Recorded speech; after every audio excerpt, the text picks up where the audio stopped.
Hello and welcome to the 44th episode of Fresh Off the Reel. My name is Lib. And my name is the Italian stallion, Pat.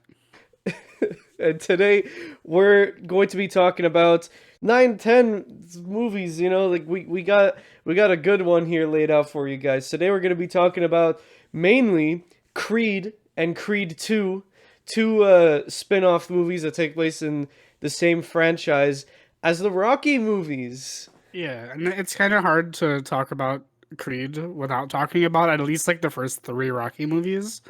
But yeah, so if you like Rocky, sit down, grab yourself a plate of spaghetti with meat sauce. Ask how you're doing. Ask how you're doing.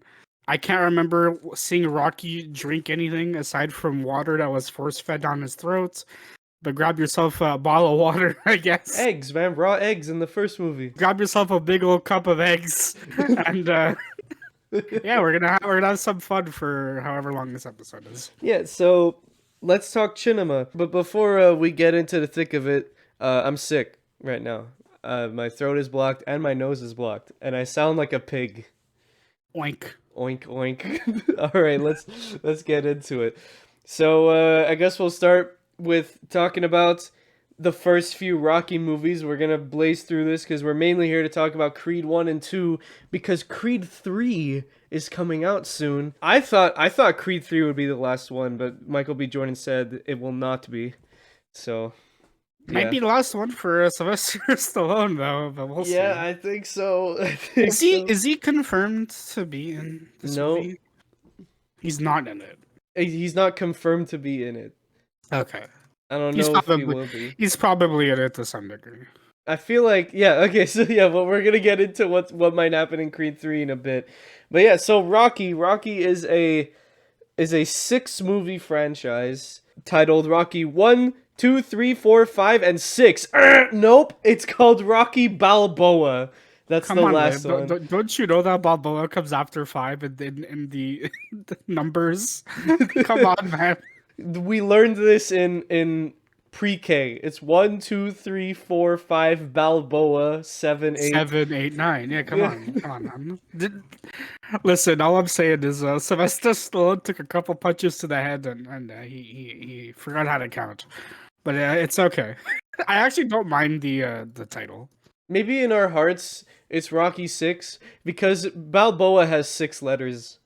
True. So maybe it actually is Rocky 6 and Sylvester Stallone thinks he's just being smart. maybe or maybe we're giving him too much credit, you know. Maybe. And I actually like the title of Rocky Balboa, but I would have liked it more if it was the last movie. And you know, technically it is, but Creed exists and he's in them, so Yeah. So the first Rocky movie is truly a classic. It came out in 1976. yep. That's wow. That movie is 20 years older than I am. It's kind of crazy. I don't want to 'Cause, say how much older this movie is. yeah. I grew up on these movies, so it's just weird to think that it's 20 years older. This That's kind movie of crazy. This movie came out when my dad was 6 years old. That's even crazier for me. Time comes for us all, as Rocky says in Creed. Yeah, that's true. But time, in my opinion, hasn't done this movie quite well. I agree. I love this movie. I gave it 4 out of 5, so I love this movie. I give it 3.5. But I think a big problem with this movie is the core of the film, which is like building like Rocky and Adrian's relationship and like building Rocky as a fighter. Like Rocky's dream. I don't think it does it super well, or at least it doesn't hold up as well. Like we watched all these movies together, by the way. Just for Yeah, everyone we else. watched all of them together. We watched them all together. We did a marathon. Yeah, we finished the marathon. Go us! It's Woo! happened to me before. First marathon done. There are like Rocky's relationship with Adrian is really awkward, like really awkward, and it kind of feels like they're only together because she just got worn down to the point of wanting him to stop. So she just agreed, and it's weird. It's weird. It's a very awkward and cringy experience. I watched these movies when I was a kid, and I always remember it being like, oh, they always loved each other. There was like love at first sight. But really, it's like love at first sight for Rocky, and then he became best friends with her brother just so he could get with her. And then he Paulie, basically harasses her yeah, every day. he basically harasses her. Like And then he's not like a dick. Like he's a nice, well-meaning guy about it. But he does effectively bother her every day until she agrees to go out with him. yeah. And like Paulie's the fucking worst. He's like Paulie is the best friend that Lib mentioned. He sucks. He's awful.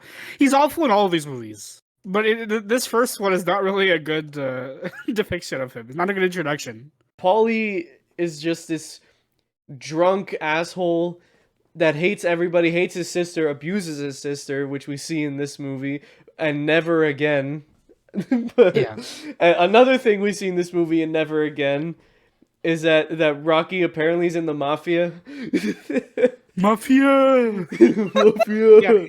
Yeah, he's like a debt collector. There's a term for it. Yeah, I forgot what they're called. Concierge, I think they're called. I think those are what the concierge are. But whatever. And then the whole movie, Paulie's like, "Hey, Rock, you think you could get me a job working for what's his name, Gazzo? Thought working for Gazzo." And Rocky's like, no, you can't do it. It's bad. Yeah, but he's doing it. And then you're doing it, Rock. and then, but like an hour into the movie, Rocky starts fighting. Yeah. And that's when it gets good. Andre the Giant is in this movie, I think. Yeah, it's this one. Andre the Giant's in this movie for like half a second. That's cool. But that's pretty much everything that happens in this movie. He falls in love with Adrian, and then there's a kissing scene. So I think the most well-known thing about The Godfather Part 2 is that super awkward kissing scene. Like, you know what I'm talking about? Yeah. Everyone says that's the most awkward kissing scene in cinema history. I disagree. It's this one. It's Rocky 1. I don't think Sylvester Stallone kissed a woman before this movie. And I say this knowing full well that he did porn. I still don't think he was doing a porn kiss in a movie. Yeah, it's weird. Like the beginning of this movie is weird, but once Rocky starts fighting and you get into like the heart of the movie, it's great. Like it's just a good time. Yeah, like when he's training with Mickey and oh god, I love Mickey. Mickey's so good. He's hilarious. Every 5 minutes, Rocky's like, "Hey, how you doing? Hey, how's it going? Hey, how you doing, Mick? Hey, how's it going?" We're gonna be doing a Rocky impression this whole time. Yeah, he doesn't say hi to anybody. He just enters rooms. He's like, "How you doing? How you doing?" And there it is. It's funny because like I imagine that when he walks into like a room full of people, and they're all like, hey, like it's his birthday, like it's a surprise party, and he's like, oh, surprise, wow, and then like everyone's like, happy birthday, Rocky, how you doing? Happy birthday, how you doing? Hey, how you doing, man? I feel like Sylvester Stallone doesn't play a character in Rocky 1. He's just Sylvester Stallone. Yeah, like in Creed also, in the first Creed movie. Yeah, in the first Creed movie, he's very just old man Sylvester Stallone. But yeah, that's Rocky 1. He fights. Oh, we didn't even fucking think. Okay, so Apollo Creed. Yes, Apollo Creed. This is the whole reason we're here today, and we forgot to mention him completely. So Apollo Creed, he's the heavyweight champion of the world, or just I think in North America, but it might be the world. I can't remember. Oh yeah. I think they say the world heavyweight champion. Yeah, he's the world heavyweight champ because it's in Rocky 4 where they're like, all right, we're letting foreigners, be part of the world whatever championship, which is a real thing that happened apparently. Like it was only a U.S. thing until like the 80s. Until Rocky. So Apollo Creed, played by Carl Weathers, Great actor. Love this guy. He's in The Mandalorian. Yeah, I like Apollo a lot. I think Apollo's great. Apollo is my favorite character in the whole franchise. I love Yeah, Apollo. I think Carl Weathers is great. Like throughout his entire run as Creed, I think he's really good. He's really fun. Yeah, he's I super say good. I say a whole run because he's not in all of them. Oh. That's gonna come back later. Yeah, so Apollo challenges Rocky because he thinks it's just gonna be it's an exhibition fight. You know, he's young, he's new, he has no chance. This is just for like a charity exhibition event. It's just nothing special. But then Rocky actually gives it his all, and he's like, okay, you know what? This is a fucking fight now, and they fight for real, and it comes to a stalemate. Yeah, so the way the fight ends is, and it's important we mentioned this, is Creed wins, but Rocky like goes the distance, which means like he takes him to like the last round. They trade rounds. It's a round 15, and like no one had ever done that to Creed before. So it's a big moment for Rock. It's so big that Rocky 2 is them fighting again. Yeah, so Creed only won because of a split decision. So Rocky is like, oh no, he didn't actually win. It's me. I won. I'm good. I did it. I won. And then Creed's like, no, I won. Well, how about we have a fucking rematch? Yeah. And he's like, oh, okay, we'll rematch. We'll do that rematch. Yeah, and then Rocky wins, and that's the whole second movie. Yeah, that's the whole second movie. We don't even have to mention stuff that happened. Oh, the only thing that's super important that happens in Rocky 2 is Rocky proposes to Adrian in the best cinema fucking proposal in the universe. That's in 2? That's in 2. Okay. Yeah. He also gets in over his head. Like he gets so much money, he buys like expensive stuff. Yeah, this is a trend throughout from 2 to 4. Like, in 5 and 6 it calms down, but yeah, it's a big thing in this franchise. Another great thing, a really good joke in this movie is like Rocky's accountant. He goes up to him and he's like, oh, you know, with all this money you have, it might be a good idea to start investing in things like in some like condominiums. And then Rocky's like, but I never use them. one of the best jokes in this franchise. It's so good. And the proposal is like, you, Adrian, I was wondering if you wouldn't mind marrying me very much. And she doesn't hear him. And then he's like, and then he removes her earmuffs and he's like, I was wondering if you wouldn't mind marrying me very much. That's how I plan to propose. and I really hope my future maybe fiance knows the references. Doesn't break up with me immediately after me saying that. If she doesn't get the reference, you can't marry her. Like I have to prepare her for that because that's happening. I'm not proposing any other way. So. Oh, and also we forgot to mention the best character ever, objective best character in all of these movies. Butkiss. Did you say that because he's in the Letterboxd? Yeah, he's in the picture. So Butkiss is like, I think he's a Rottweiler, and he's Sylvester Stallone's actual dog, and I'm pretty sure everybody knows this story. That Sylvester Stallone, he was super poor and he had to sell his dog. He sold his dog so that he could get the money to start making Rocky. And then when Rocky blew up, Sylvester Stallone bought his dog back. Like, it's a famous story. Everybody knows that. But Butkiss is in Rocky 2. He's in Rocky 3. But he's not in Rocky 4. But it's because Butkiss died in real life, and it's very sad. Yeah, he died in like 81 from what I just... Yeah. Rest in peace, Butkiss. Rest in peace, Butkiss. What I don't like, I wish this was in Creed. Maybe it is in Creed and Creed 2, but I just wish that in one of the scenes where you're in Rocky's house, there's a photo of Butkiss somewhere, but there isn't. Not that I've seen. You don't see it because they're covered for movie reasons, but Sylvester Stallone has a tattoo of Butkiss. Yeah. But like it's obviously covered, and Rocky doesn't have it. Yeah, I love Butkiss. He's so good. He's just like, He's just like, oh, Butkus, say, here's a treat of the good boy, good boy. Just like walks on screen, he eats the treat, and he walks away. It's the best. Best character, best movie. Yeah, that like, Rocky wins, and then Rocky becomes the heavyweight champion of the world, and he stays that way for a long time. Yeah. I gave Rocky 2 4 stars. I also gave it 4 stars. Yeah, I also gave it 4 stars. Yeah. All right. Now Rocky 3. So Rocky 3, this is when it starts getting nuts. All right, cuz now Mr. T is in the picture here. Yeah, they were like, we need to get celebrity cameos because you know a franchise is big when you get celebrity cameos. Yeah. So Mr. T is in this movie. So Mr. T, he plays Clubber Lang, and he's challenging Rocky for the heavyweight championship because Clubber Lang is like, "Oh, you're a fool, Rocky, you're a fool." He says that all the time. and what's his name? Trains him. Apollo. Yeah, so Apollo. Creed trades him. Yeah, so Apollo became. Got a lot of respect for Rocky after the first 2 fights, and they basically became like best friends. Yep. And this movie introduces "Eye of the Tiger."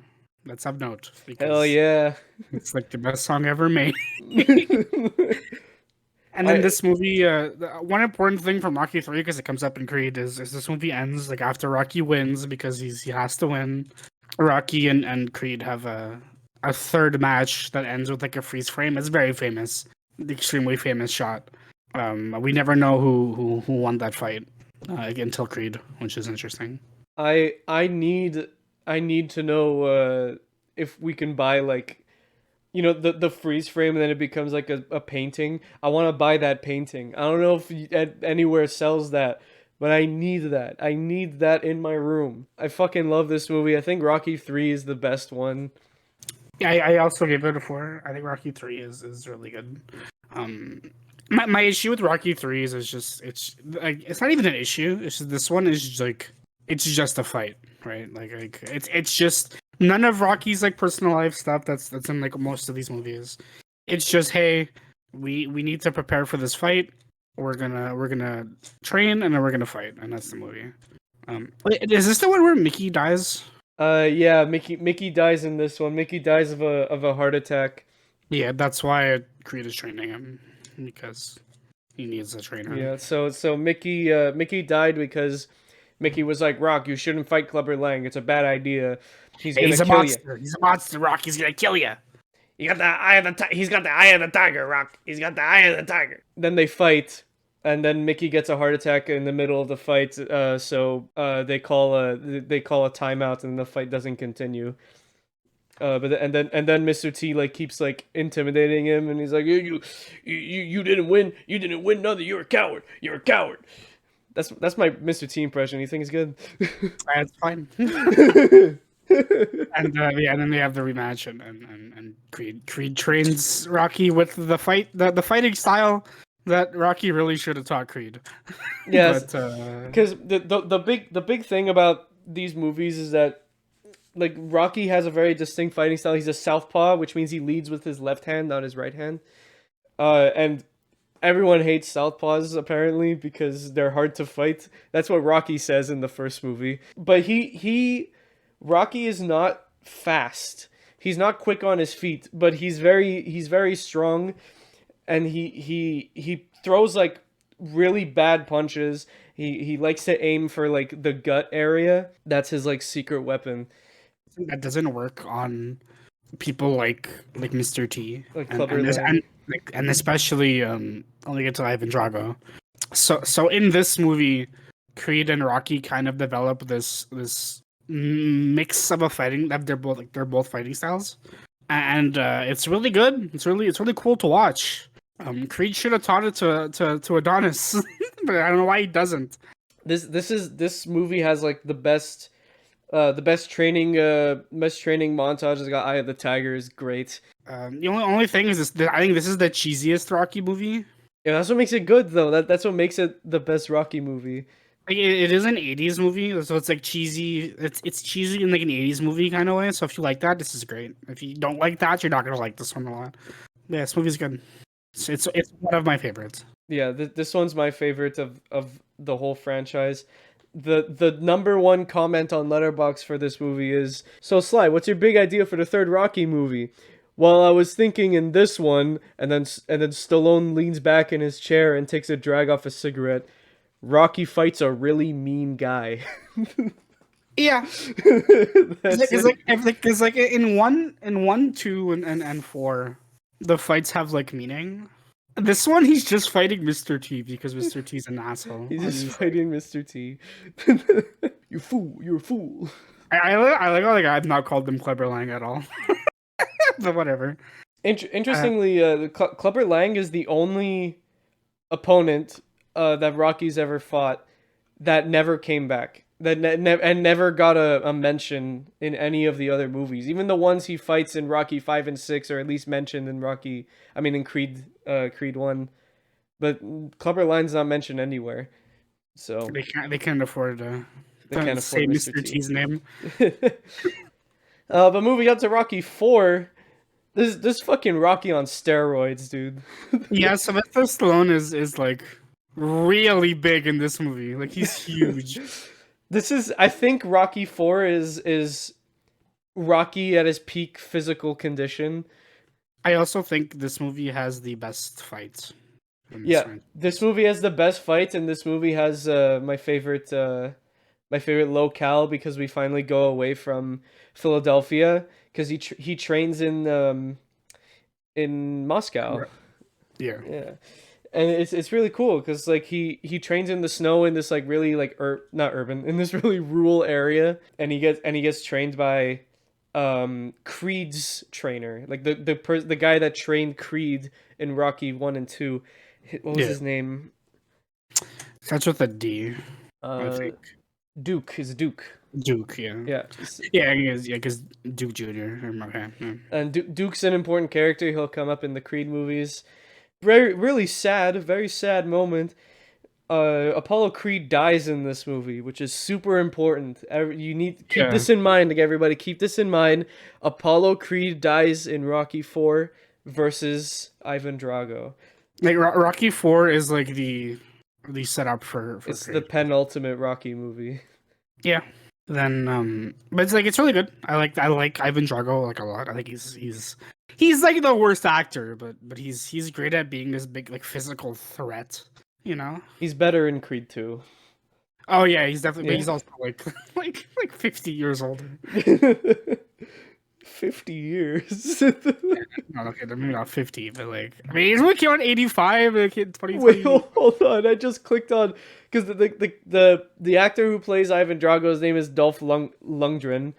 He's in Minions: Rise of Gru. Who is he? Seven Gents. I don't know who that is. He's all the Minions.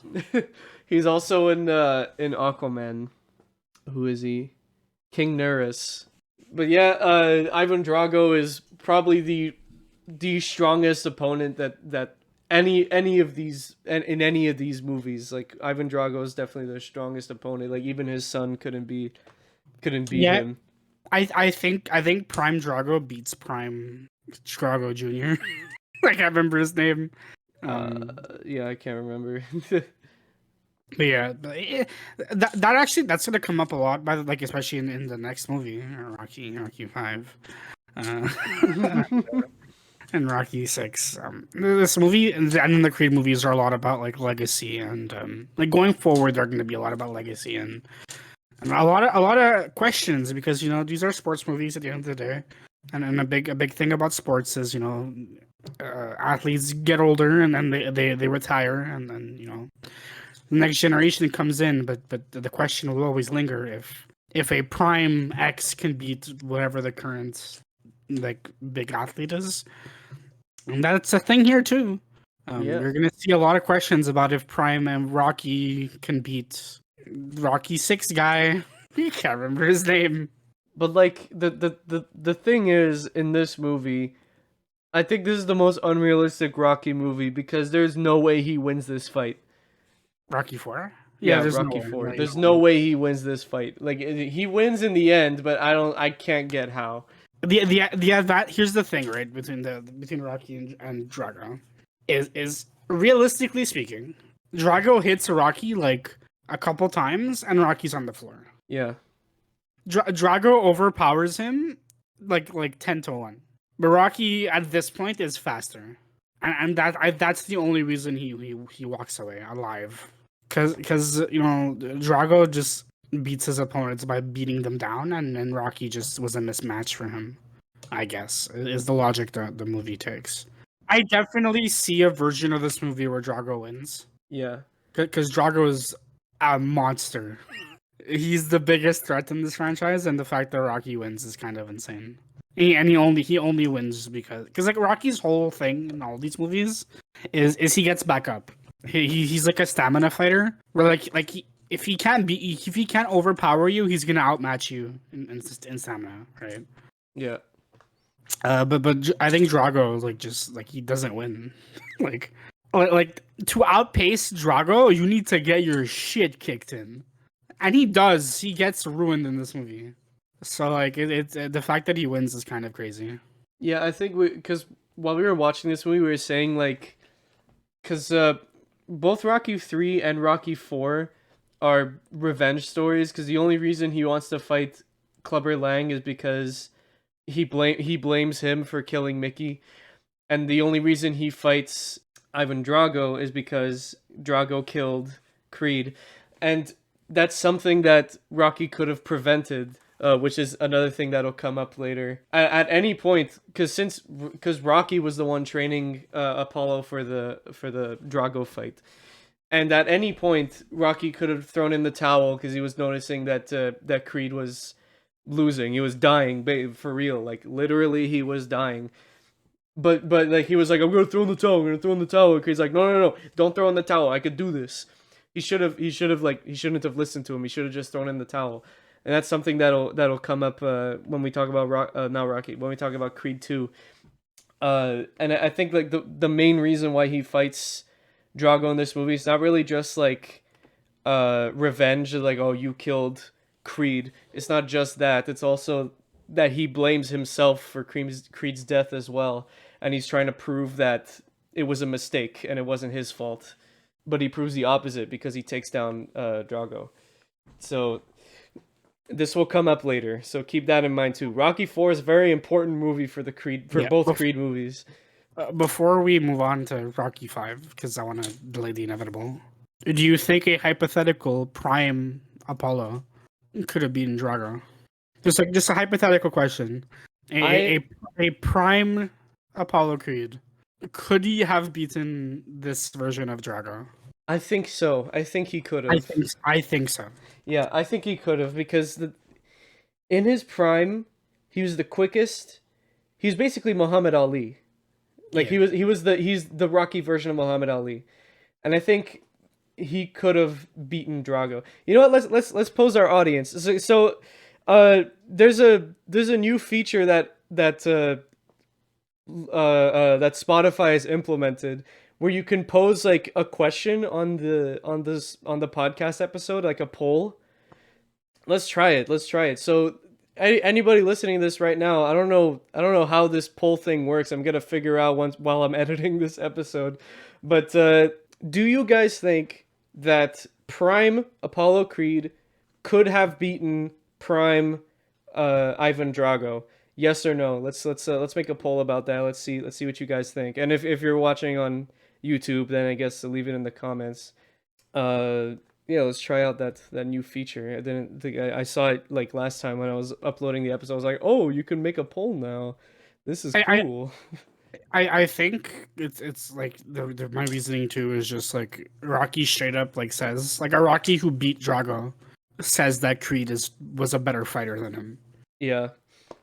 And like the only reason Rocky went the distance in the first movie and then won in the second movie is just Creed got old. Yeah. Time comes for us all. Time comes for us all.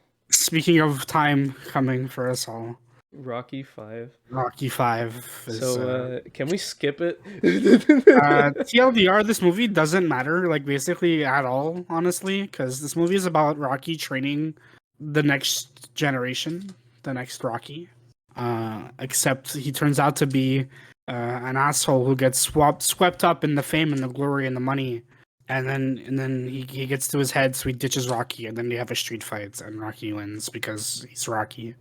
Yeah, it is the street fight scene is really cool Yeah, because it's a cool fight. we've never really seen Rocky fight outside of the ring, so it was a cool scene, like seeing him Yeah, and like beat up this he guy. talks about it. He talks about it a lot, especially in the Rocky one. That he grew up on the streets and he had to take care of himself, and that's why he started fighting, right? So like getting to see him beat up Tommy, who he wanted to be the next, like he wanted Tommy to be him, like to experience like why he loved fighting so much, and then so like their fight's cool. But I don't like Tommy as a character. I think he sucks. He's never mentioned again, I don't think. Nope. He's mentioned in, I think he's mentioned in 6, but aside from that, he's never mentioned again. Rocky has this weird. Well, actually, no, not weird. I think the dynamic with his son is actually pretty good in this movie. It's something I didn't like at first, but when we watched it, it kind of grew on me. He has this like weird relationship with his kid, which is going to come up again later, so I'll save it for later. Yeah. Because despite it being resolved here, they rehash it 2 more times. Something weird is that like on screen, it's so apparent that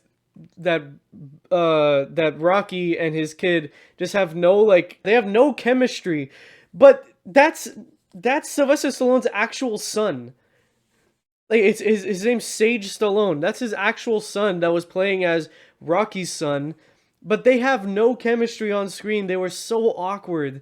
I generally like the guy they got to play him in Rocky 6 and Creed 2. Yeah, I like the guy they got. I forgot his name, but we'll see. We'll see when we talk about Rocky Balboa because I'm gonna pull up the cast. But I think Stallone included that because maybe he felt that way about his relationship with his son to begin with. I don't know. I think you're looking too deep in it. Maybe I'm trying to like dig it too deep, and maybe I'm trying to see something that's not there. But like. I can't imagine being Sylvester Stallone's kid is easy growing up, Yeah, I mean, so maybe that's why it's the way that it is, or maybe he just wanted to give some more personal shit to Rocky aside from the fucking fighting, wanted to develop Rocky more as a character, and I don't mind it. I like the dynamic in this movie. My problem with the family troubles is it comes up 2 more times. Like it's resolved, and then it comes up again in Rocky Balboa, and it's resolved, and then it comes up again in Creed 2, and it's resolved. It's like it's just weird. Like it's like they had nothing left to do with Rocky as a character aside from fighting, especially after Adrian dies, and then it's just like, what do we do? Oh, he's gonna fight with his son again.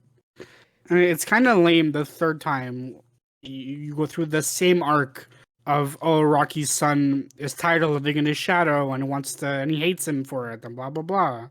Like I get it, and it's valid to feel that way, but it's I'm watching this franchise and it comes up 3 separate times. Yeah. Speaking of Rocky Balboa, the 6th one. But before we move on from Rocky 5, it's just because this movie takes like a weird fucking roller coaster because it peaks at the very beginning. Because Rocky goes to the doctor and he tells him that he has irreversible brain damage, which will come up in Creed 1. But he like the movie starts off with him trying to cope with this, and he's not doing too well, and that's a really interesting point. The plot point it's done really well too. But then all of a sudden it's just like, hey, my name's Tommy Gunn. Can you train me? Straight down. Now the movie sucks. Like they don't even talk about it anymore.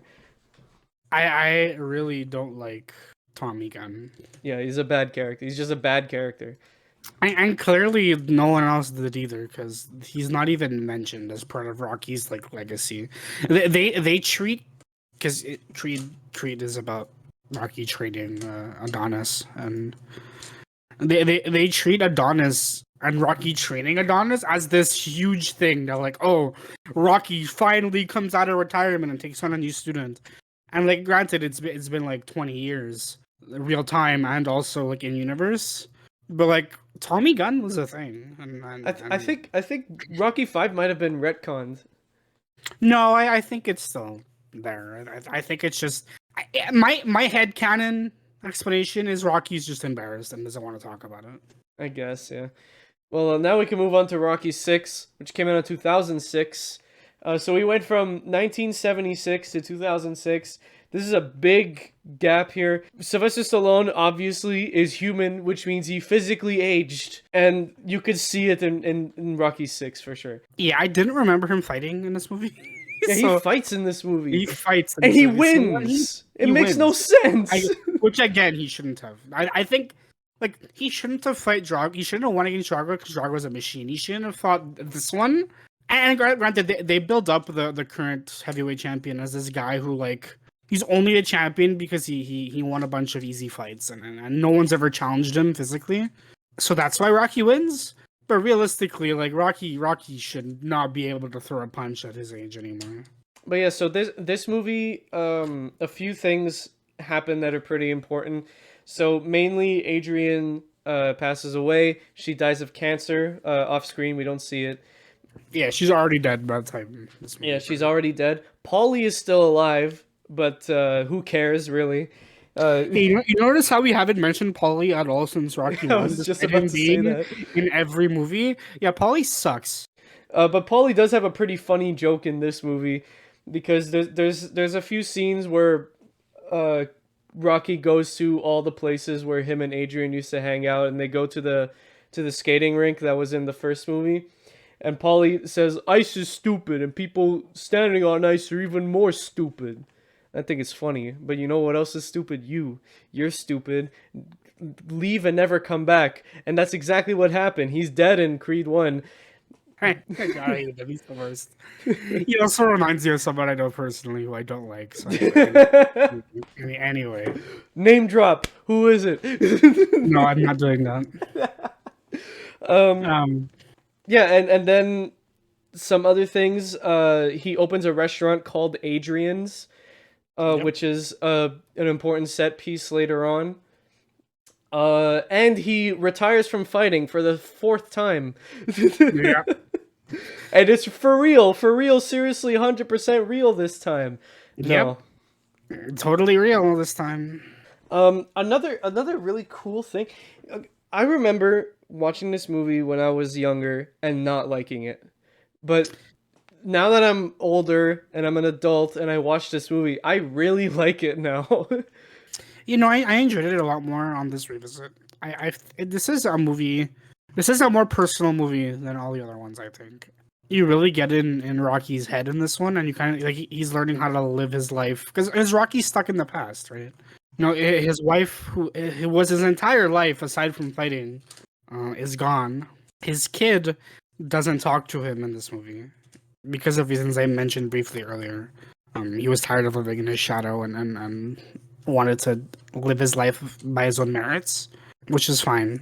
But then they reconcile by the end of the movie and they're friends again and whatever.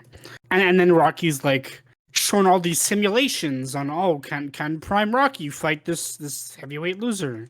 And Rocky's like, oh, he just constantly reminded of the fact that he's old and washed up and the world moved on without him and he won't accept it.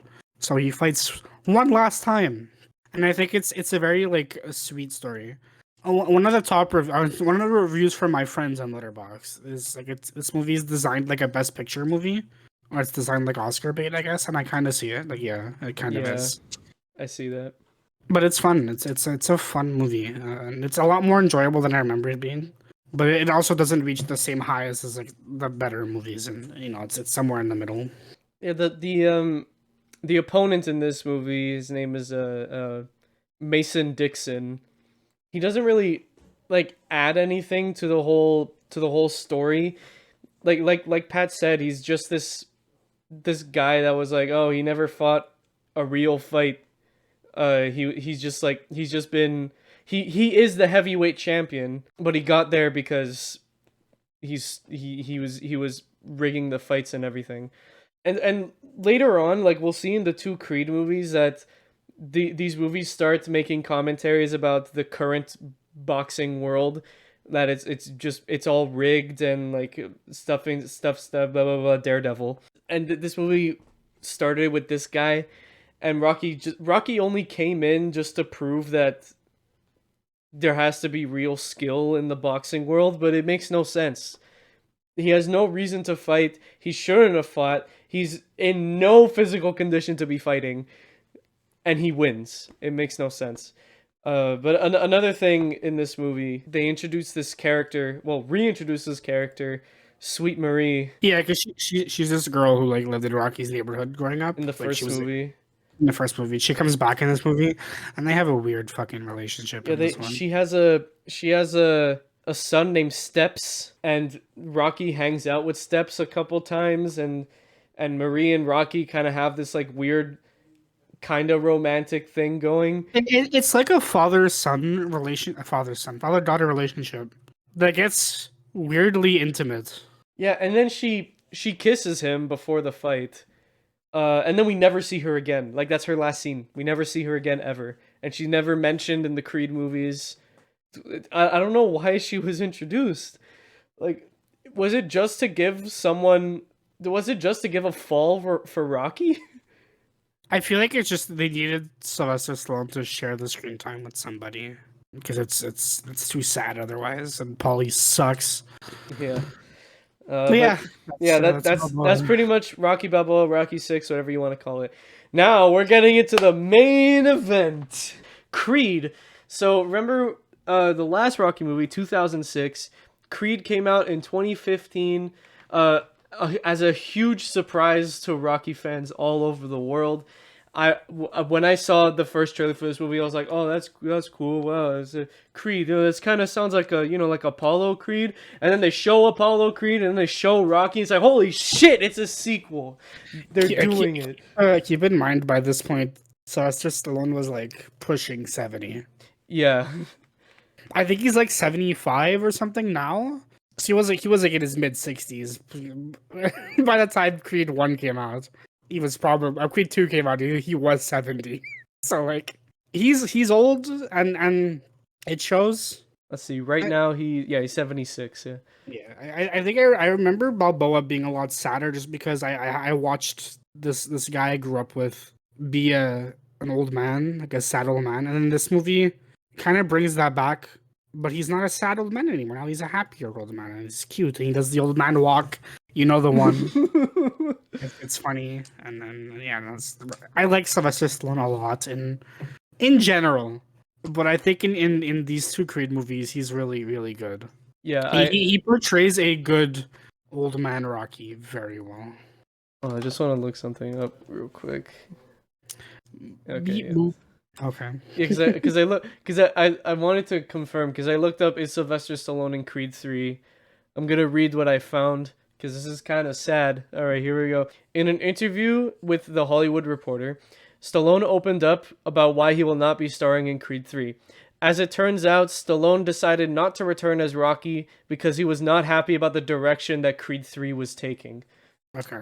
So I don't know if it's because of the I don't know if it's because Stallone was like, I don't like when the movie is just a fight, even though he made 2 movies that were just fights. I don't know. He said he didn't like the direction. I guess we have no way of knowing until Creed 3 comes out.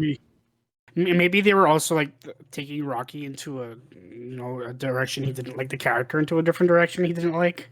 I think Sylvester Stallone would agree that Rocky should die in Creed 3. I don't know if anyone would, but I think of anybody, Sylvester Stallone would advocate for his own death in Creed 3 because like he's a film writer. He knows how movies are done. I feel like Rocky as a character, like he completes his arc, quote unquote, with Creed 2. The way Creed 2 ends, I think that's a fantastic way to send the Rocky off. And I don't need to see him anymore. But I also don't know if I'm ready to watch these movies without him in them, you know? Yeah. I feel like he has to, like they can't not reference Rocky. Like he's definitely, like, it's going to be an Adrian situation where he probably died between films. Yeah, I think that's what they're going to do. So, like, the movie might open with his funeral or something. But, like, they can't not reference Rocky at all, right? So we'll see what happens in a couple of weeks, because at the time of recording, the movie comes out, like, next month. Yeah. I'm pretty sure. I'm willing to put down money that Creed 3 will open with Rocky's funeral. Yeah, I would put money. I would take that bet. Yeah. But anyways, we're jumping all the way to Creed 3, a movie that's not out yet. So let's talk about Creed 1. So this was directed by Ryan Coogler. So it follows Creed's son, but not Creed's illegitimate son. Because Yeah. Creed has a kid in Rocky 4. Like But it's not this kid. it's not Adonis. It's a different kid. Yeah, so Apollo had an affair with his wife, with a woman named Marianne, and Marianne is a major character in both of these movies, played by Felicia Rashad. She is amazing in these movies. Yeah, I love her. That's Creed's mom. She's fantastic. She's also in Tick Tick Boom, and she's great in Tick Tick Boom. You guys should watch Tick Tick Boom. Is right? Sorry, I was Ryan Coogler not directing. Oh, he didn't direct Creed 2 either. Okay. No, he didn't direct Creed 2. Michael B. Jordan is directing Creed 3. Who directed Creed 2? Oh, the guy who was doing Rise of the Beasts. Yeah. Stephen Capel Jr. Okay, he has 2 movies of note here. And Ryan Coogler directed Black Panther and Black Panther Wakanda Forever. So Ryan Coogler has worked with Michael B. Jordan before in Black Panther 1. And I think that experience of working with him previously helped in this movie, because this might be I know Michael B. Jordan is a very he's a method actor, but this might be my favorite performance he's ever done. He also did another movie with Michael B. Jordan called Fruitvale Station. Oh wow! So he's got experience with him. Yeah. This is a very low bar, but Michael B. Jordan's the best actor in this franchise. Yeah. bar none. The bar is extremely low, but he's fantastic. I think Michael B. Jordan is one of the best actors in Hollywood right now. I think he's great. I think Creed 2 might be the performance of his career, honestly. I know that's saying a lot, but I think he's fantastic in it. Yeah, I love him in both of these movies, and unlike with Rocky and Adrian, they paired Michael B. Jordan with Tessa Thompson, who plays Bianca, and they actually do have chemistry on screen. Wow, surprising, huh? It shouldn't be surprising, but it is. She's great too. I love her in these movies. She's fantastic. For you Marvel guys, she's Valkyrie in Thor. She's great. I really want to watch Sorry to Bother You. She's in that. She's in Men in Black 4. I think these movies are her best. I think she's great in them. She's really good. She has a lot of chemistry with Michael B. Jordan. And she plays a character that Pat relates to. Yeah. I think something super important about her and Michael B. Jordan too is they have really good chemistry with Sylvester Stallone. Yeah. Because Sylvester Stallone is kind of a hard actor to work with. At least that's my opinion of him. But they're great. They really bounce off each other. All three of them bounce off each other very well. I think Adonis and Rocky's relationship is really cute. It's the relationship I think he wanted with his son, and probably should have had with his son. Wow, it's the relationship I think he wanted with his son. In real life and in the movie, Tessa Thompson is great. I love them a lot, and I think if you just want to watch good movies, I think the Creed movies, without a doubt, are the best movies out of any of them. I think the Creed movies are perfect for Christmas or Thanksgiving. Watching it with your family. These movies are phenomenal. They definitely hold candles to the original Rocky movies. These are worthy successors. Yeah, they're also just good cinema. They're good movies. The Rocky movies are fun adrenaline rushes.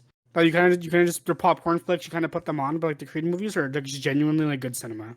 Yeah, Creed 2 has some crazy emotional moments, but we'll get to that when we get to Creed 2. They're shot so well too. These movies are shot. They're shot so well. The fights are filmed so realistically. I think in both of these movies, all the fights are they're one take each. So good. But yeah, let's get into Creed. Yeah, let's talk cinema. So an hour in. Well, the second time.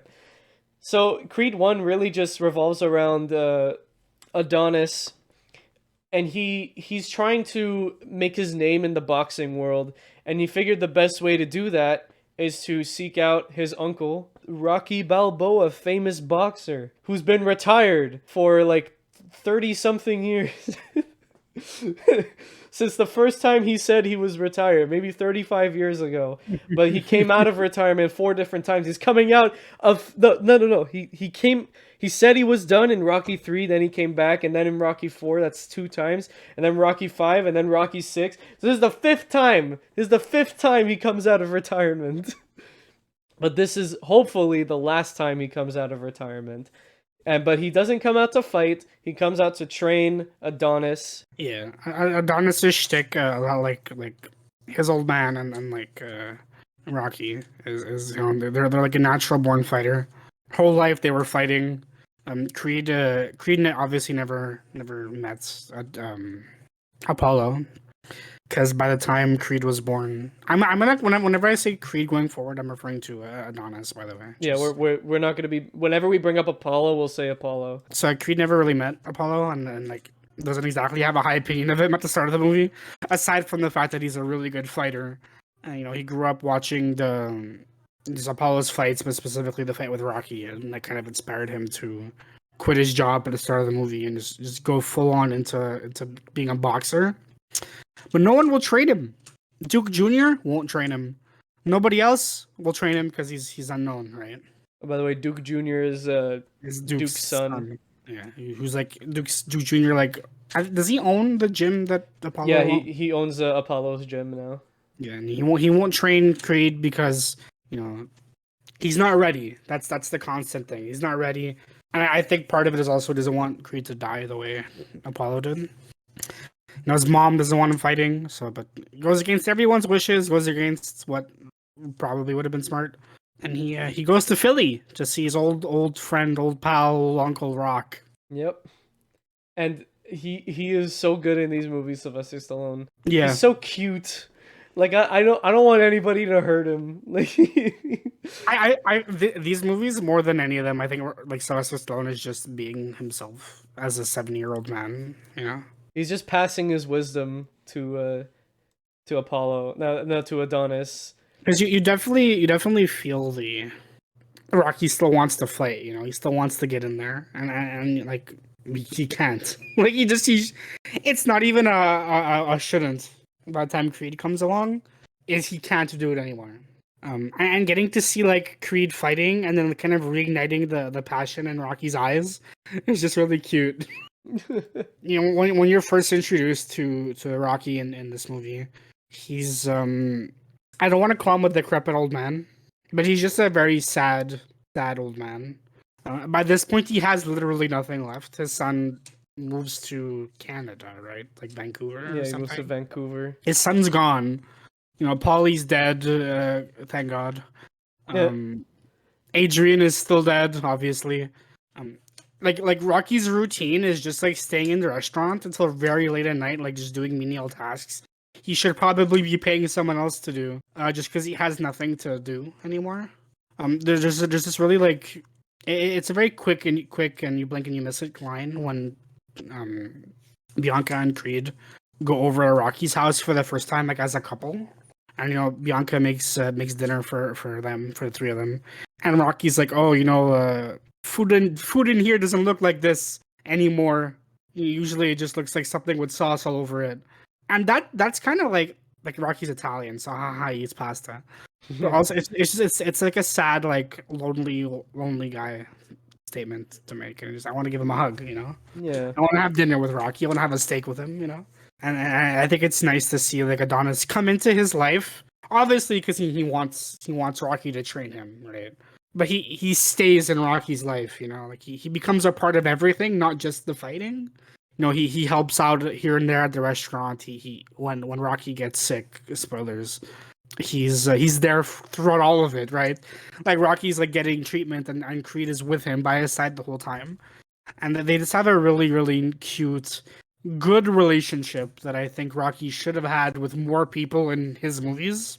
Because, like, let's be real, like, his relationship with Paulie sucks. It doesn't exist. Like Paulie being the worst aside, forget my opinions with Paulie for a second. He just doesn't have a good relationship with Paulie to begin with. Like Lib said earlier, like they're only friends at the beginning because Rocky had a thing for his sister. And I feel like they're only friends for as long as they are because he married his sister. And they stayed friends after his sister died because they had spent too much time together. Like, Paulie clearly doesn't enjoy hanging out with Rocky, and Rocky's just like, "Oh, come on, Paulie, we're friends." Yeah, he clearly doesn't enjoy it, and he's clearly only around for like half these movies to mooch off Rocky's money. So like it's just like, he doesn't have a good relationship with Paulie. He has it aside from Rocky 1. He has a really good relationship with Adrian, but she's not around anymore, right? And he has a really good friendship with Apollo, but he's also dead. So like he doesn't have anybody anymore, you know. So I think Creed being written the way it is, where they finally give Rocky like a family and like something to live for, as sad as that sounds, is nice. Yeah, it's done, and it's done really well. There's not really a lot of problems with this movie. I gave it four stars. Oh, we forgot to mention, I gave 2 stars to Rocky 5, and I gave 3.5 to Rocky 6. I don't remember what I gave, but I'll just agree. I think mine are in the same ballpark. They're probably exactly the same. Probably. I gave Creed a 4 out of 5. I think we gave all of these movies the same rating. Probably. I think the only one we might disagree on is like Rocky 2. This everything is done really well. All the fights are done really well.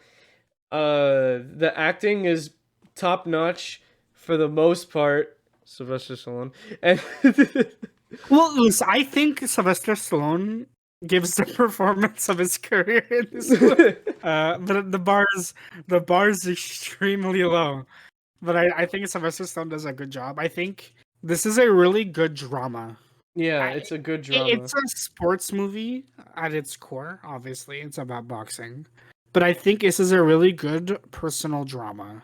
On top of also having really good fights. Yeah, the opponents in this movie are pretty good. The main opponent is Danny Wheeler, right? Is it Danny Wheeler or Ricky Conlon?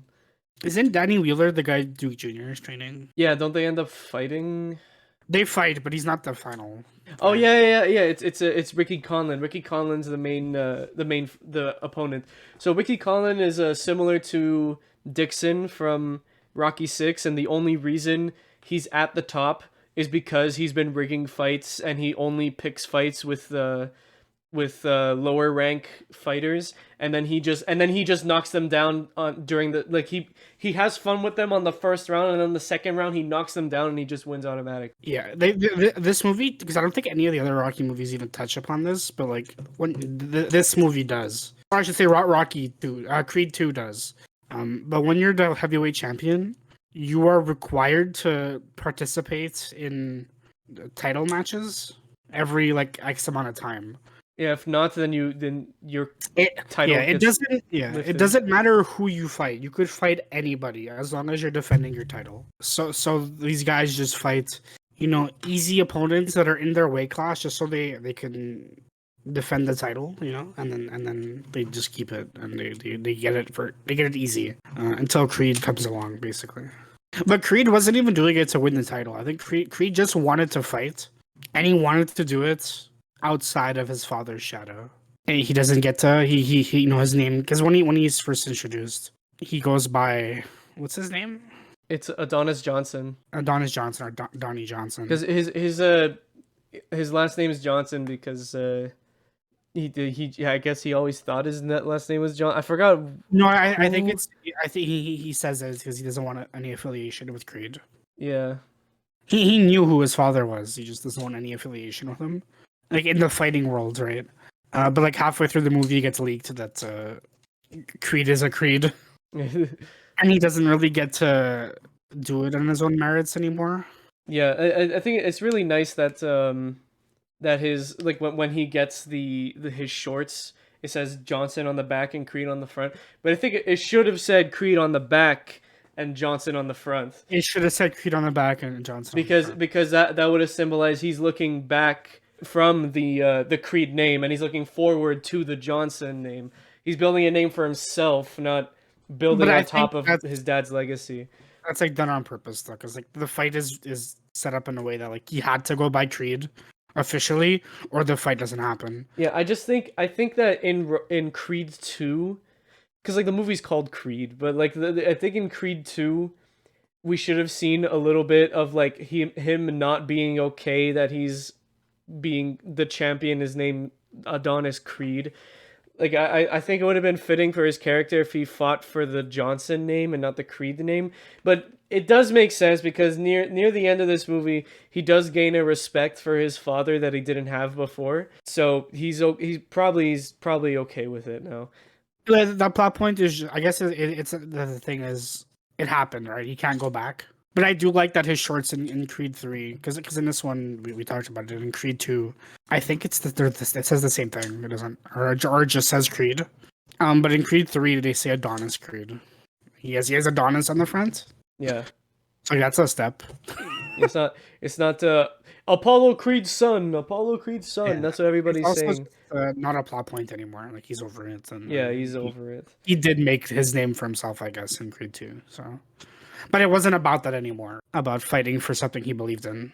The fights are good here, and I think the fights get better in Creed 2. Obviously, it's a sequel, so they escalate, and the fights are a little more intense. Apparently, in Creed 3, they'll be flying and shooting energy beams at other hands. Yeah, apparently, Michael B. Jordan said that Creed 3 took inspiration from anime fights, which maybe that's why Sylvester Stallone left. What I hope he meant by that is because like Creed's a big Dragon Ball fan, like a huge Dragon Ball fan. Creed? Michael B. Jordan. Michael B. Jordan's a big Dragon Ball fan. So I really hope like because we know the dude he's fighting in Creed 3 is like his friend from Juvie. Yeah, he's in the first movie. What's his name? I remember his name, but he's a big guy, and I think he's gonna be like a power fighter. Damian Anderson, yeah. And I feel like the where the anime inspiration will come in, I hope anyway, is Creed's gonna be more of a technical fighter, and maybe like lean more into like a martial. Obviously, you can't go full martial arts because you can't kick and shit in boxing, but they kind of lead more into a martial art-y kind of style, and they lead more into Creed being a technical fighter over just a power fighter. And that's how he like overcomes his foe. Yeah, it should be noted actually that me and Pat both haven't seen any trailers for Creed 3 because we're trying to avoid them. So everything we're saying could have been disproven by the trailer, but we don't know. Yeah, we haven't seen it. Yeah, I don't even think we've seen it in theaters. I don't remember. No, it's the YouTube ads usually. Yeah, but those I skip, so Yeah. I can't think of it. And I use ad block. So I mean, no, I don't. No, I don't. I mean, What do you mean? But yeah, that's Creed 1. That's Creed 1. Really good movie. Fantastic. It's so good. If you're a fan of the Rocky movies at all, even if you haven't even seen them all, if you're just a fan of them and you haven't seen the Creed duo for whatever reason, please do. It's good. Yeah, seriously, please do. So now moving on to Creed 2, which is directed by somebody else, Stephen Stephen Cappell Jr. I don't know. He's never worked with Michael B. Jordan, but starting from Creed 2, Jordan took a more like managerial role making these movies. He was a producer and a writer for this one, and for Creed 3, he's straight up directing it. So same with Creed 4, apparently, according to Letterboxd. Yeah, same with Creed 4. I like that because it was recently that on Twitter, Michael B. Jordan said that Creed 4 is happening for sure, quote unquote. He said for sure, so confirmed that we're getting a Creed 4, which is cool. I kind of hope that Creed 3 would be the last one, but hey, let's hope it's not pushing it. They'll make Creed 4 and it'll be called Adonis Creed. No, it's gonna be Creed, then Creed 2, 3, 4, 5, and then Adonis Creed. No, I know the 6 Creed movies also going to be called Rocky Balboa. It's going to be called Creed Rocky Balboa. Creed Rocky Balboa. Yeah, I think Creed 1 is a better movie. Yeah, I think so too. Just by a little bit. I gave this one 3.5, whereas I gave Creed 1 4. Yeah, same. Okay, so we did give literally every Rocky movie the same rating. We just don't agree on the scale of the rankings of the movies. But I think this has the better fight. Yeah, this has the better fight. This has the better filming and the cinematography. This has the better acting, even on Stallone's part. Yeah, I just think that Creed 1 is a better like drama. It's a better personal story. I think I liked Creed as a character more in the first one because the first one is Creed like making a name for himself and like introducing himself to the world, whereas Creed 2 is he's the not the champ, but like he's already a seasoned fighter. He's already out there. He's like Rocky in the Rocky sequels, whereas Creed is like Rocky in Rocky 1, where like you kind of get to see him and you see him more and you get to stand behind him more. Whereas this one, you're watching him do his thing. Whereas in Creed 1, you're watching him figure out what his thing is, and I think that's just more interesting than. Oh, okay. I don't know if it's on Letterboxd. I don't know where this comes from. There's apparently a movie starring the actor who played Ivan Drago and the actor who played Victor Drago in this one. There's a movie called Drago that's coming out. What? I don't, yeah, like it's on Letterboxd. It doesn't have a year, doesn't have a director, but it says a spin-off to the Creed franchise focusing on the Drago family. Don't know if I want that. And Robert Lawton is writing it. I don't know if this is true. I don't know if I want that either. Like, I don't really care about the Drago family much. Yeah, I think like whatever interesting things they could have said about the Drago family, they say in Creed 2. Yeah, because Creed 2, we do see some scenes with well, okay, we didn't even mention Ivan Drago comes back in this movie in this really cool scene where he's like at Adrian's the restaurant and he confronts Rocky and this is the first time they speak in like 20 something years. It's a really cool scene. It has a lot of power.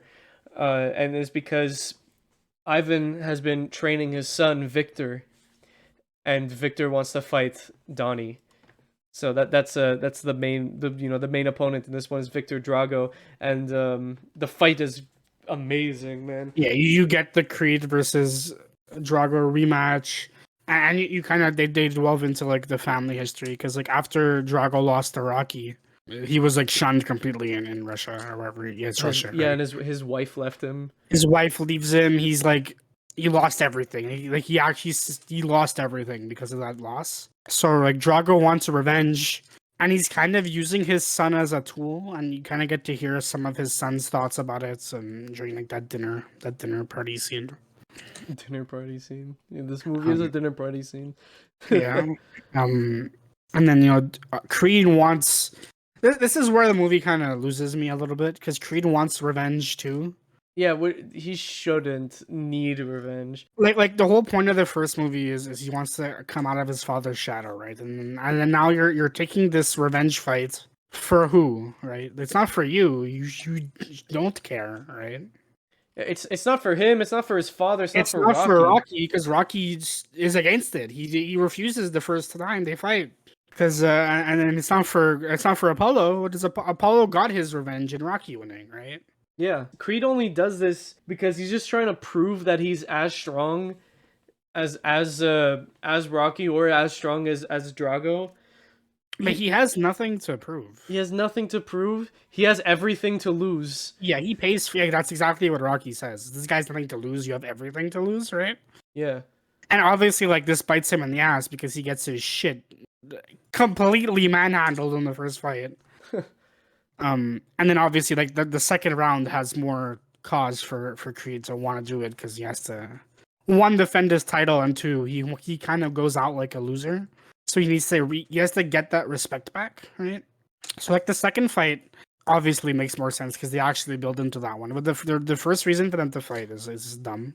Yeah, it really does feel like let's just do Creed versus Drago. Like let's do it. Fuck it. Who cares? Like just do it, right? But it's cool. It's a great fight. They're both. It is a good matchup.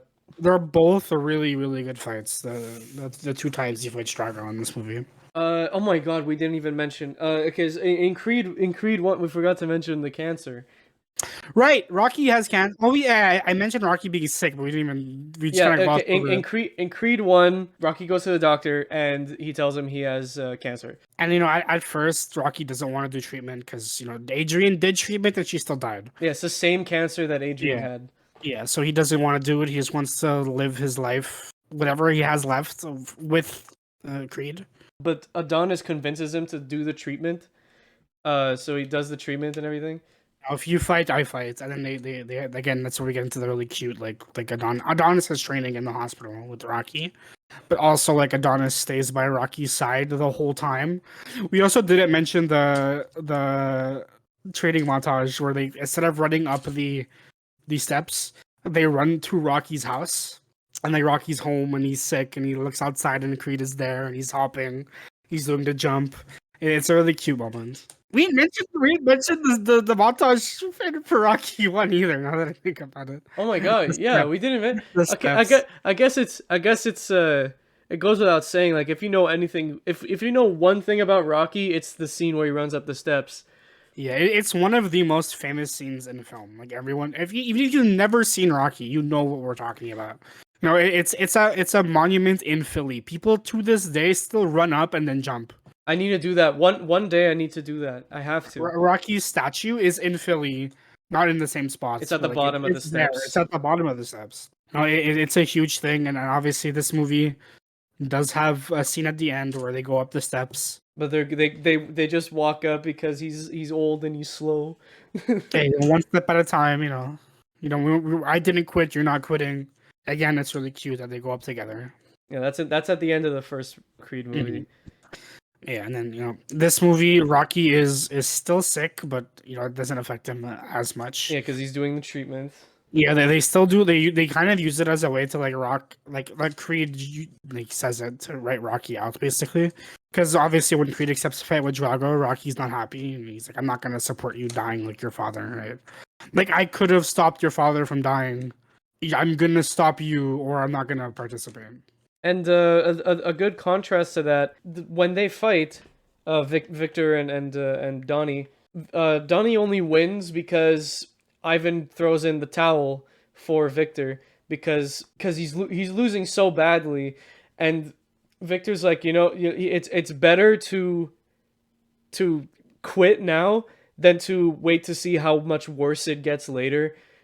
Yeah, which So one thing I really like about that shot is when or that scene is when he's moving to the ring, Rocky like notices and he like goes to see what's happening, and then we see Rocky's perspective of Ivan throwing in the towel, and it's a good moment. It's a really good moment. yeah, this movie's shot so well. The Yeah, and it's cinematography also is like so good.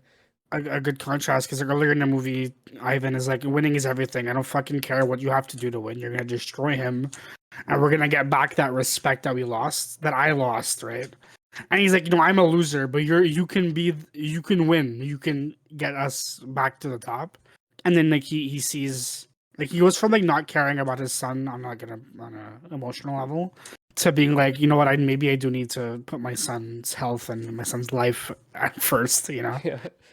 And it's a good scene. It's a good scene. And like at the ending, because at the very end there's like this small montage of not like a where are they now, but like what happens immediately after. And there is a little scene where Victor and Ivan are training together, and he's like, "You good job, son. You're doing good." And he's being more of a supportive coach. Yeah. And we see Rocky fly to Vancouver to see his son and his grandson. Yeah, and he has a grandson. I cried. Yeah, I cried at that scene too. When I saw it in theaters, I cried. Yep, it was a very very touching scene.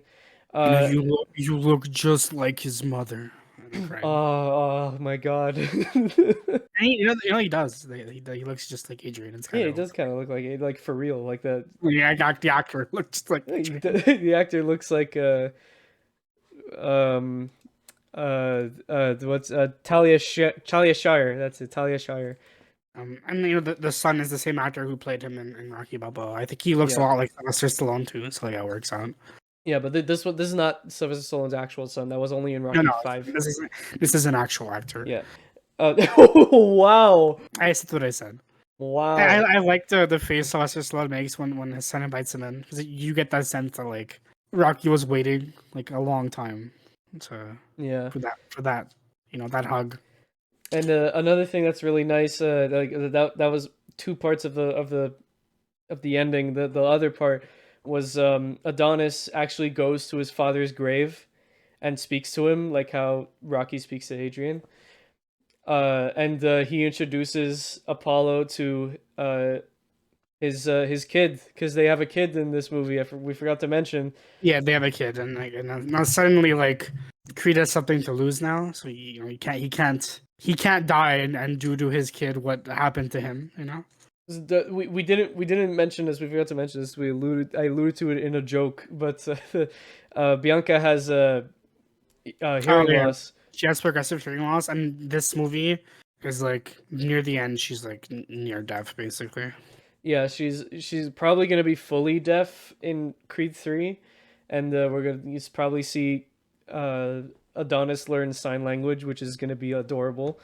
Yes, he would. He's such a cute man. I love him. I love their relationship. He's so cute. And there's a bit of tension which is never like resolved. We don't know if their kid also has hearing loss. Yeah, so when the kid is born, they do the tests, and they kind of say like, oh well, it's too soon. It could be inconclusive, and we do see like Adonis with like the baby, and then we see like he trains with the baby. He trains with the baby. It's cute. He's like making the baby punch the beanbag. And we still don't like know. It's not conclusive if the baby also has the same condition. So we'll find out probably, because the kid's gonna be older, obviously, in Creed 3. Well, he's only gonna be like 4 or 5 years older. Like... Yeah, but old enough to be like walking and talking. Yeah, so, yeah. We'll know if the kid has like hearing loss or something. There's no way this movie's already 5 years old. Oh my god. Yeah, what is wrong with time, man? Time comes for us all. in Creed 1, when Creed goes to Adrian's, Creed asks like, "Oh, hey, I heard there was a third fight between you and Apollo. Who won?" And Rocky's like, "Oh well, Creed won. Creed was the best." Yep. And Adonis is like, "Well, if he's the best, and he's the perfect fighter, how'd you beat him?" "Oh, well, time beat him. Time comes for us all." Yep. And yeah. That's the unfortunate reality of professional sports is eventually you'll be too old. Yeah, you can't be number one forever. You'll get old, and then the next generation is gonna come in for your title, and they'll be younger, they'll be faster, they'll be stronger, and you will not be able to keep up. Yep. It's It's what should have happened to Rocky, but it didn't. Yeah, he never really learns a lesson that Rock, But yeah, I think that's about it. Yeah, an hour and a half. Yeah, so I mean, look, the Rocky franchise is a classic one. Like going from the mid-70s to today and beyond that, even with Creed 4 and a possible Creed 5. This franchise is one of the closest ones to my heart. I love everything about it. I love Sylvester Stallone. I love all of these movies. Even the poopy ones. Yeah, same. I grew up with these movies, and they have a special place in my heart. Like seeing Creed 3, because I didn't get to see Creed 1 and 2 in theaters, but seeing Creed 3 in theaters is going to be an experience for me. I've seen them. I mean, I see all, but there's only 3 of them. I've seen all of them in theaters since Balboa. Yeah, I wish I would have saw Creed 1 and 2 in theaters, because it would have been cool. Because now I just realized I'll never be able to see Rocky Balboa in theaters. I'll never be able to see like Rocky fight in theaters. Yeah. But who knows? Like the 50-year anniversary of Rocky is in 3 years. So maybe they'll re-air it. And when Creed comes out, they might do like a Cineplex over here might do like Creed 1 in theaters again. Like I'm pretty sure that in 2026, which will be the 50-year anniversary of the first Rocky movie, they'll show it in IMAX probably. Yeah, they'll definitely do that. They're doing Titanic for the anniversary. So movies from the 70s are gonna be 50 years old soon. And again, like our local theater is pretty good about doing stuff like that. They showed Rogue One in IMAX. They showed Avatar, the first one. It was already in IMAX, but it was already in IMAX. They re-showed it when Way of the Water came out. But yeah, so that was our review of the Rocky movies. Pretty good. Yeah, if you want to hear more, we have our Letterboxd reviews. They're up. Mine are kind of shitposty, but Yeah, mine are a bit shitposty too, but the thing you should really look at, we both have a list called Rocky movies ranked from best to worst. And I talk about them at length on like Twitter and stuff. So if you want to hear, follow us, socials Yeah, pop up. and make sure to tune in around the time when Rocky 3, god damn it, when Creed 3 comes out, because we're gonna do an episode on it. That's gonna be cool. That's why we did this. Actually. That's why we did this. We're gonna be talking about Rocky 3 whenever. God damn it, we're gonna be talking about Creed 3 whenever that comes out. So make sure to keep an eye out. But before we go, we have one more movie to talk about. Well, we have two things to talk about. We're gonna briefly, because we do talk about TV shows we're watching. There's a show out right now that we're both watching and we're both really enjoying. That 90s show. I mean, I watched that 90s show. Lib didn't, but I did. That was a show. But no, we're talking about The Last of Us. Yep. So we talked about the first episode of The Last of Us. I think the first and second episode. Was it just the first? Okay, yeah. So because we watched 2 and 3 back to back. Yeah, okay. So last episode we talked about the first episode of Last of Us, so now let's talk about the second and third one, starting with the second one. This show's great. Yeah, it's so good. Great. We're probably gonna watch we didn't watch episode 4 yet. So at the time of recording, episode 4 is out. Episode 5 comes out tonight. Because is it tonight? It's not Sunday. Because of the Super Bowl, it comes coming out today instead. Oh yeah, that's true. So maybe later tonight we'll watch 4 and 5. Maybe we'll see. Probably. But so we're talking strictly about episode 2 and 3 right now. Episode 2 is more of an adaptation of the game. It was really good. Yeah, they changed the way that spoilers. They changed the way that that Tess dies, which is fine. I don't know if I loved it, but definitely some weird parts to it. But I think overall, there was one very weird part. Like infected smooch. I didn't like the infected smooch. That was gross. That was weird. That was weird and that was gross. But yeah, it has less emotional baggage, the death in the show than the death in the game, which is pretty like drawn out. Yeah, the show kind of feels like a generic zombie Last Stand, The show is kind of going at a pretty fast pace. Mm-hmm. But really, like, the whole reason why the Last of Us game is so long is because, first of all, the game is hard. Like, it's a hard game. But second, a lot of it is gameplay and all the cutscenes.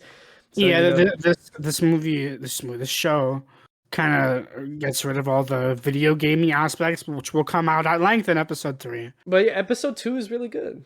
Yep, so yeah, I loved it. We see the clicker for the first time. The clicker looks all right. Yeah, the CG is a little wonky, but I think the design looks good.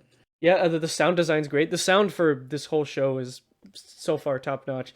They added this new like kind of plot point where like it's always been implied in the games that the cordyceps have a hive mind, and in real life as well. In real life, fungus, they're hive minds. But in the show, they made this thing where there's like patches of mushrooms that are growing, and if you disturb that, then every cordyceps in the general area will know where you are. That's not in the game, but it adds tension. It adds some tension to some moments. That's how Tess dies in the show. But yeah, I like that they're changing up a few things. Again, this will come up in the next episode, in episode 3. But I love how they're changing a few things. But I don't know if like we'll see in episode 4 and 5, because there's a few more deaths coming. I want to see whose deaths will be changed and everything, because after coming from episode 3. We'll talk about it after we talk about episode 3 first, because the stuff that happens in episode 3 back up my point. So let's talk about episode 3. So this segment of the game, just to go through it briefly, is you're trying to infiltrate a compound to get a car. That's as bare bones as I can make it. Ellie and Joel need a car to get to where they're going, and Joel knows somebody who can maybe give them a car. But this dude is an apocalypse planner, and he's crazy. So this part of the game is just a stealth segment. You have to avoid traps to get into his house and talk to him. Obviously, doing stealth segments in a show like this is hard because it's just video gamey. There is little character development, little interaction until they meet Bill. But during the segment itself, it's just a video game. So instead of adapting that, what they do is they expand on Bill, the character who we meet at that point in the game, Played by Nick Offerman. played by Nick Offerman. And this episode is fan-fucking-tastic. This episode, if this specific episode doesn't win an Emmy, how? Like this has to. Like next year when the Emmys roll around, I don't know when the Emmys happen, because they already happened before this episode came out. But this has to win, because this is one of the best uses of storytelling that I've ever seen in a TV show or movie or video game in any media. This isn't a good video game adaptation episode. This is good. This is good TV. This is just good television. So instead of showing, instead of showing Joel and Ellie going through the traps and avoiding them to get to Bill and get the car, and then having all of this, all of the like shit that happens before they get the car when they make it to the compound, instead of that, they build upon a throwaway line from the game where Bill mentions a character named Frank, who they imply that they had a romantic relationship with, but Frank died before the game started, basically. Yeah, so like Frank is mentioned maybe twice. We know that Frank lived on this compound with Bill. We know that he's dead because he got infected, and that he killed himself.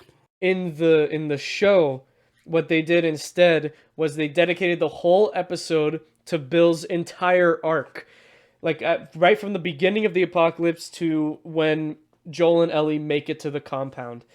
So in this adaptation, in this version, instead of them like sneaking through all the traps and everything, in the past, Bill met Tess and Bill and Frank met Tess and Joel beforehand and gave them like the code to the door and like how to disable all the traps. So Joel, it was just a walk in the park. They just had to walk up to the fence and open the gate and go inside. So they already removed the whole reason why the video game part even exists. So they just kept it as this really nice character study, this really nice romance story that's way better than Twilight, about Bill and Frank living and this romance blossoming during the apocalypse. And it's beautiful. It's done so well. Everything is so good. There's a lot of funny jokes thrown in. There's a lot of really sad moments. Bill is just a hilarious guy because he's just the doomsday prepper. There's a line that's hilarious, but I can't repeat it because it mentions a specific political group from the 1940s. Oh yeah, yeah. Nick Offerman is so good in this episode. Yeah, it's a great episode. It's really sad. In the game, Bill dies right before they secure the car. But in the game, Bill doesn't die in the game. Oh yeah, you're right. Bill doesn't die in the game. Yeah, Bill leaves. He just leaves. Yeah, they just part ways, and you never see Bill again. He's referenced in 2, but you don't see him. In this, Bill does die. He dies with his husband Frank, and they die together in this very beautiful and very sad murder suicide.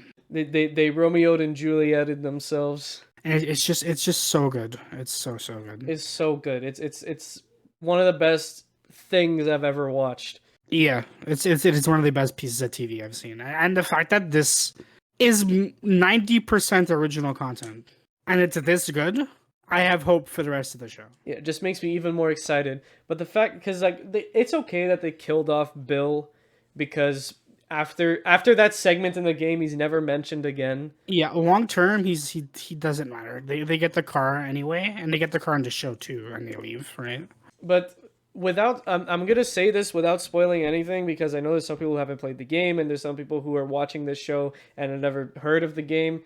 But the way that the first game ends is very particular, and the way they're building up Joel and Ellie's relationship in the show doesn't feel like it's going to end the way it's going to end in the game. Maybe if they have a couple extra episodes of dialogue between them. Yeah, well, we'll see where it goes. I hope nothing changes, but we'll get there when we get there. But yeah, that's it for The Last of Us for now, basically. If you haven't seen it, yeah, please go watch it. It's really good. It's so good. I know a lot of people are like especially nowadays where zombie media is so oversaturated that maybe they don't want to get involved. But trust me, this is not just zombie media. It's really good. Yeah, we talked about the zombie media in our episodes on Shaun of the Dead and The Evil Dead, so check those out. Before we close off with The Last of Us, just it has been confirmed that it was renewed for a second season, and the second season will follow the events of The Last of Us Part 2. So Okay, and so we'll see how that goes. we'll see how that goes. Let's just okay, I want to put out a statement for anybody listening to this right now. Okay? Everybody listening to this right now. Do not under any circumstances, if I see this happening, I will be mad. I will be mad. Do not under any circumstances harass the person who is casted as Abby. Okay? If I see that happening, I won't like you anymore. It's that simple. It's that simple. I'm not gonna like you anymore. All right? So please, before the show even comes out, don't harass the person who is casted as Abby, okay? Yeah, don't be an asshole. Don't be an asshole. And I know speaking to the internet that's hard, but come on, all right? Moving on to our final segment of the day, Backloggd, the segment where we recommend each other movies to talk about in the next episode. And last time, Pat recommended me Pokemon Detective Pikachu. A movie I had not seen since it came out, and I did not have a super high opinion of, but I wanted to rewatch. I was looking for an excuse. And that fun fact we completely forgot we were supposed to talk about today. Yep. Yeah, like right before we started recording, I had to confirm. Yeah, so this movie was fine. I gave it 3 stars. Let me pull up Letterboxd. I closed it for some reason. I enjoyed it more. I also gave it 3 stars. I enjoyed it a lot more the second time. Before this review, I had it at a 2 out of 5. Now it went up a whole star. It's a 3 out of 5. This was directed by Rob Letterman, who directed Shark Tale, Monster vs. Aliens, the live-action Goosebumps movie, and Gulliver's Travels. So not a good track record. Yep, I think this is fun. I think it's a fun time. Yeah. He's also directing a Beyond Good and Evil movie. Interesting. Remember that? Remember that, Ubisoft? Remember that? Yeah, I think the performances in this movie are all terrible. Yeah, they are. All terrible. I think the story is really predictable and kind of shit. But I had fun. I had fun seeing the Pokemon in live action. I think they look good for the most part. Yeah, I think the designs for the Pokemon are actually really, really good. It's the best part of this movie, I think. Yeah, it's the best part. I think they all look pretty good, and they're all fun to see interact with the world around them and also interact with the humans. Like, this is how I imagine Pokemon would look in real life. I think it's a fun time. I think if you're a fan of Pokemon, I think there's something to enjoy here. And if you're not a fan of Pokemon or you don't like Pokemon, you maybe avoid it. Yeah, like me. So I don't like Pokemon. The only Pokemon game that I enjoyed while playing was Legends Arceus. I don't have a lot of knowledge about Pokemon. Like the first video game I ever played in my entire life was Pokemon Blue.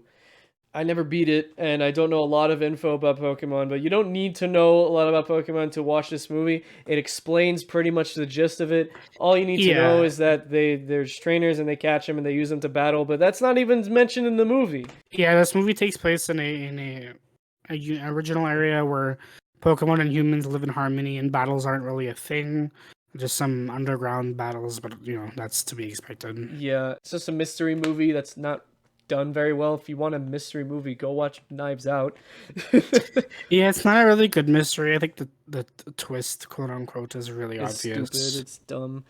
But I think Ryan Reynolds is a cute little Pikachu guy. Yeah, I'm okay with it. I'm okay with the movie. I don't think the movie sucks. I just think the stuff in the movie is not done as well as it could have been. But it's 3 stars. 6 out of 10. It's good. It's fine. Just don't think about it too hard. Yeah, it's an all right movie. Good for kids. Kids will love it. There's a scene where Pikachu is fucking dying, and I can't even remember the dude's name. The fucking protagonist. Tim sees a Bulbasaur, and he's like, "Bulbasaur, help! Pikachu's dying!" And Pikachu and Bulbasaur leaves, and Olympia's like, "What the fuck? Where's he going?" But Bulbasaur comes back with the squad. And it's cute. And yeah, that's all I wanted to say. uh, that was a good moment. That was a good fresh off the reel watch party moment. Yeah, we watched this together too, by the way. Yeah. But yeah, that's pretty much it. So now it's time for me to recommend you a movie, Pat. Yeah. Yeah. All right. We've reached a point where I look at Pat's watch list and I'm You like, also haven't seen everything. I have not seen anything that's in this watch list anymore. So we made it. That was the limit. 44 episodes. That was the limit. What I'll probably do is I'll just go on your watched list. Yeah. I'm And gonna I'll do just the same thing. I'm gonna do the same thing. I'm just gonna pick out movies that I have not seen, and then I'll make our lives easier. Right, But now that I have no more movies to recommend, it's time. It's finally time. what are you recommending? I don't like where this is going. Season 3 is a big one, guys. We're we have so much planned for you guys in season 3. So many things that are ending from season 1 and 2 that we started. Like, we're gonna finally finish the Cornetto trilogy. We're gonna continue with the Back to the Future trilogy. We're gonna talk about some cool stuff. We're gonna bring in a couple special guests in season 3. There's a lot of stuff happening. But there's one movie that I recommended it to you in season 1. There's a sequel to it. Oh no! There's a Come on! There's a sequel to it that I think it's finally time to close it off. It's finally time to close off this duology based on a video game that you play when you're sitting on the toilet pooping. I'll watch Angry Birds 2. So today I'm recommending you Angry Birds 2, which is actually funny, in my opinion. And I'm not shitpost. I was shitposting until now, but I think it's actually funny. If it was anything besides Angry Birds 2, it would be fine. But it is Angry Birds 2. Okay. Season 3's a kicker, man. Season 3 is gonna be a good one. I'll be kicking and screaming. It's a good movie. We'll see. But that's about it for today. Thank you all so much for listening. And tune in next episode where we talk about Pat's Torment. And another movie, another TV show, probably. Definitely. Yeah, let me just double check because I forgot. Well, let's not announce it because things change. Things change. Okay, let's not announce it. We have a bad track record, so let's not. All right, let's tell you something that will for 100% for sure happen at one point. So the nominees for the Oscars have just been released. Well, just been a couple weeks ago were released. So we're gonna do just like last year. We're gonna do a little bonus episode talking about our thoughts on the nominations and what we think is going to win. And then once the Oscars happen, we're gonna do a little watch party like we did last year, and then we're gonna make an episode about the show. Make sure you tune in for that. And if you weren't sure, the Oscars this year are on March 12th. So if you're planning on watching it, write that down on your calendar, March 12th.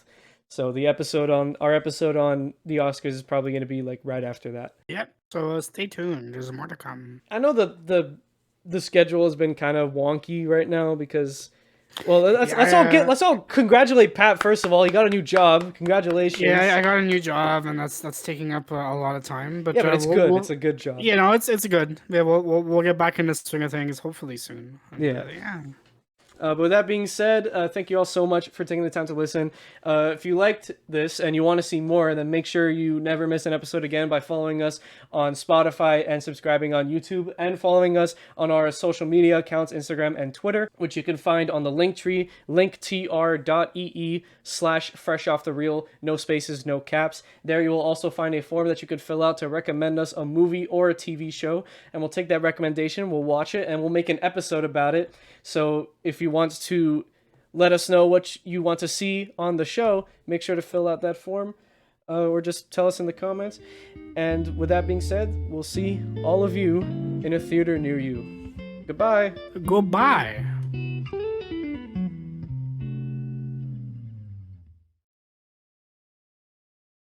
Hello, this is a sound test for the new episode. Hello, I'm currently watching a 30-second clip of One Piece fan animation. It's pretty cool. That sounds cool. Piece is exactly like the movies we're talking about today. They're basically the same thing, right? Well, apparently Creed 3 is taking inspiration from anime fights. Yes, I really hope like mid punch during Creed 3, Creed just hears Rocky's voice in his head, telling him that his friends have his back the whole way through, and then Creed's punch catches fire as it collides with the dude's face, while it plays super loud anime music in the background. You could not tell me that won't be the best thing you've ever seen on the screen ever, right? Like, like think about your favorite movie you've ever seen, and not think about that exact same movie, exactly the same how it is, but Michael B. Jordan is in it with a flaming punch to anime music. Wow. Is it not? Is it not made better? Like, remember Everything Everywhere All at Once? Remember the Be Kind speech that Short Round makes? Yeah. In front of like all the soldiers. Now imagine that exact same scene, but after Short Round finishes speaking, Michael B. Jordan appears in front of him and punches everybody with a flaming fist to anime music. Honestly, that would kind of fit the movie. That's not even too far off to what happens in the film, right? So Michael B. Jordan should call me, is what I'm saying. I am recording. Well, What? so my mom was like, "You want to eat?" I'm like, "Hey, I'm recording." And my mom's like, "I want to eat supper together." I'm like, "When are you eating?" She's like, "Now." Well, no. Damn, that sucks. Oh well. No, I mean, I'm not. We're recording. It's fine. All right. This is episode 44. Take 1. Ow. Jeez, ow. Yeah. I hit. You hurt. I missed my hand. I hit my wrist. Oh, that sounds painful. Would you say it hurts about as much as a flaming fist from Michael B. Jordan would hurt, or would it hurt less? I think that hurt less. Okay. Yeah. All right. We'll make our way there.